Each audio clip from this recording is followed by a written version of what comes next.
All right, go ahead and start. First, just hats off to Eastern Michigan and Chris Creighton. They did a great job. Made the plays in all three phases when they needed to, and obviously helped them win the football game. Disappointed in the outcome of the game. Several things there that we've got to clean up in all three phases to be able to, come out on top and win a game. But, I'll go ahead and open up the questions. What was the mood in the locker room like, and what's your message to the team? Well, obviously, it's not a good mood in the locker room when you lose a game. I don't care who you lose to. A loss is a loss, and when you've invested a lot like these players have, and you lose, it hurts. We'll bounce back. We'll come back. We'll go to work again tomorrow. But right now they're hurting. What did they do against you, against your offense, that really kind of slowed you down? Played hard, tackled well, didn't make a lot of mistakes. And, that's really, until I watched the film, that's what I saw. I saw a team that played really hard defensively. They were active up front. We had things that were open. We just didn't take advantage of them. Chris, did you see the penalty on the last play, and what did Dorian say? I did not see it. I have to watch film, to see what actually happened. You had seven, I think it was seven, maybe 8 3-and-outs. Do you look at that as maybe not scoring enough points earlier to leave you room for error at the end, those last 2 drives? No, we just, until you evaluate the film to look at all of it, we just didn't make plays in all 3 phases. We had opportunities to get off the field at times on third down defensively that would have preserved time and things like that. We didn't do it. There were opportunities to make plays offensively, and we didn't make the plays. And the same thing special teams wide. We had opportunities to pin them in and win the battle of the field position a couple times with our punt team, and we didn't. So there was a lot left out there on the field in all 3 phases.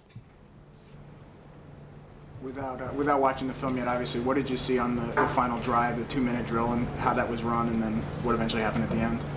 At the end, I guess they said his knee was down, and they replayed it and confirmed it. We obviously we were really excited about blocking the field goal the way we did. Disappointed about the interception the drive before. Juwan Harris runs down, makes a tackle. We end up blocking a field goal. Gave us life and hope to go and move down the field and either score with a field goal or a touchdown. We got into field goal range. Penalty took us out of it. We thought we had one more opportunity to maybe get us back into manageable field goal distance, and didn't work out. And Kyle was called down. What do you think of the way that Kyle played overall today? Just standing on the sideline. Again, there were plays that were out there that we would have liked to have been able to make. I'll reserve judgment on saying, it was a good game or not so good game until we watch film. But I do know there were plays that were out there, offensively, both in the run game and the pass game, that we did not capitalize on and we didn't make. Chris, what was the thinking on putting in Jonathan Lewis for those 2 plays? We were just trying to find some rhythm on offense and get a spark of some sort. And, we've been wanting to get Jonathan Lewis involved, in the game and see what he could do. One time he had a misread, where he should have handed it off. One time he should have kept it, but that's a learning experience for him. But it was just conversation. We obviously were in a point in the game where things weren't going great. We just didn't get any flow, any rhythm, and we were kind of stalling out, and thought maybe Jonathan could go in and see if he could give us a spark. Chris, all those defensive pass interferences on the cornerbacks, what can you guys do to clean that up in the future? Well, when we play an aggressive style, you're going to get some of them. I don't necessarily agree with all of them that were called, but, we'll watch the film and look at it. We just got to finish better. Some of those throws are good throws and well-executed routes, and they're just reading our leverage and either going over the top or back shoulder fades. And those are tough to defend. We'll keep working at it, and we'll look at the film and see if it was something with our position or our ability to finish. But I'll give them credit. The quarterback threw some nice balls, and they made some nice catches too. Chris, you said on Monday in here that there was no way you would overlook this game, having lost whatever it was 10 in a row.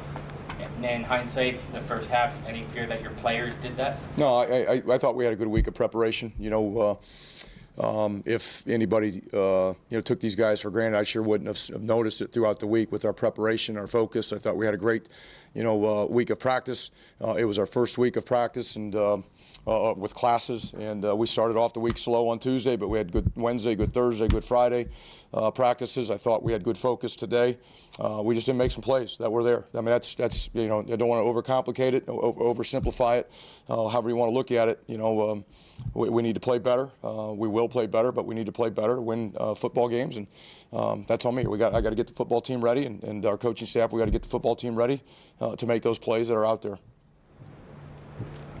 And in hindsight, it's not a big impact on the game, but the first quarter there was some strange play where Janarian, they thought he called a fair catch, and then they ended up calling offsetting penalties. What explanation did you get? Well, the rule is if you make any signal towards the ball, whether it's a safe or point, things like that, you're not able to advance the ball. And Janarian, they say he made a slight, signal with his hands, trying to get guys to stay away from the ball, and that was the penalty. The way you guys ran the ball to start the third quarter, I think you had 27 rushing yards in the first half and then 100 in the third quarter. Was that a concerted effort, and then did they take that away in the fourth quarter? Yes and no. We would have liked to have been able to run that ball, the ball that way throughout the whole game. And again, just the message we keep trying to talk as a program. It's the great mystery. How do we play consistently, and how do we run the ball consistently? How do we throw it consistently? How do we protect the quarterback consistently? How on defense do we stop the run and defend the pass consistently? Play consistently on special teams. So it's all phases, But to run the ball, we want to be able to do it that way from the start. They didn't take anything away, in the fourth quarter. We had the wind at our back. Obviously, we were in a tight ball game, and we needed to try to improve our pass game, so we tried to throw the ball a little bit. But again, credit to them. We came out in the third quarter, ran a little bit, and whatever they did, they made some adjustments, I guess, and made some plays, got some stops. Again, until I watched the film, it's hard to comment on exactly what might have changed, from that standpoint.